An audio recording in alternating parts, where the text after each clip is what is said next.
नमस्कार दोस्तों, स्वागत है आपका A to Z स्टोरीज अद्भुत ऑफिशियल पर। साधु संत फकीर गुरु रहबरों की सदा ही जय जयकार। एक कबीर सागर में एक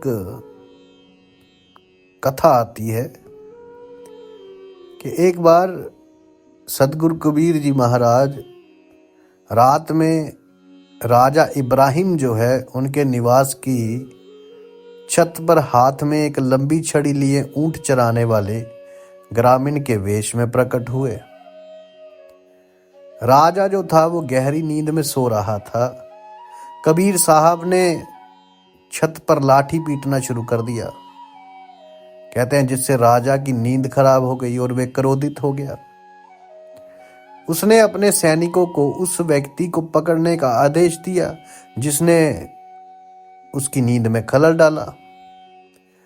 तो ऊंट चराने वाले जो ग्रामीण यानी के कबीर साहब को पकड़कर राजा के सामने लाया गया। राजा ने पूछा कि तुम कौन हो, तो तुम मेरी छत पर क्या कर रहे थे? तो कबीर साहब ने कहा कि मैं ऊंट चराने वाला हूं। मेरा एक ऊंट खो गया और उसकी तलाश में मैं आपकी छत पर आया हूं। मैं एक कारवां हूं। राजा को बड़ा आश्चर्य हुआ और उसने कहा, ऊंट महल की छत पर कैसे आ सकता है? यह तो असंभव है, ऐसा तो हो ही नहीं सकता। जाओ और ऊंट को जंगल में खोजो।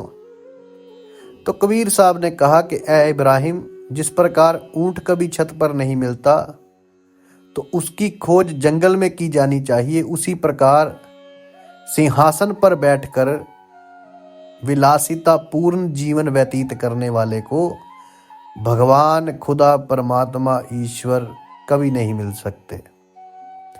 संतों में ही ईश्वर को पाया जाता है। ये कहकर कहते हैं कि कबीर साहब अंतर्ध्यान हो गए।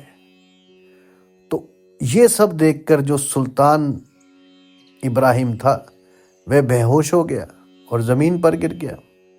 फिर मंत्रियों और रानियों ने एक तांत्रिक को बुलाया जिसने राजा के दाहिने हाथ पर ताबीज बांध दिया और कहा कि वे भूत और प्रेत के प्रभाव में है, अब वे ठीक हो जाएगा।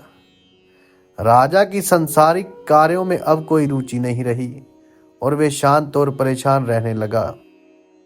कबीर साहब पुनर्कारागार में प्रकट हुए और शेष बंदियों के साथ चक्कियों को स्वतः चलाने का वही चमत्कार किया और उन सभी को भी मुक्त कर दिया। इसके बाद कहते हैं कि राजा ने कभी किसी ऋषि और संत को कैद नहीं किया। इसके बाद डर के मारे कोई साधु संत उसके शहर में नहीं आता था। कबीर साहब चाहते थे कि नकली गुरु राजा के पास ना आए ताकि वे सुल्तान को गुमराह न कर सकें। कुछ समय बाद राजा जो था वे सामान्य हो गया और फिर से अपने विलासिता पूर्ण जीवन में वे खो गया।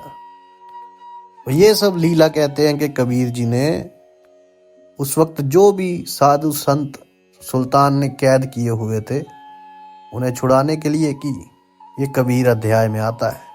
साधु संत फकीर गुरु रहबरों की सदा ही जय जयकार।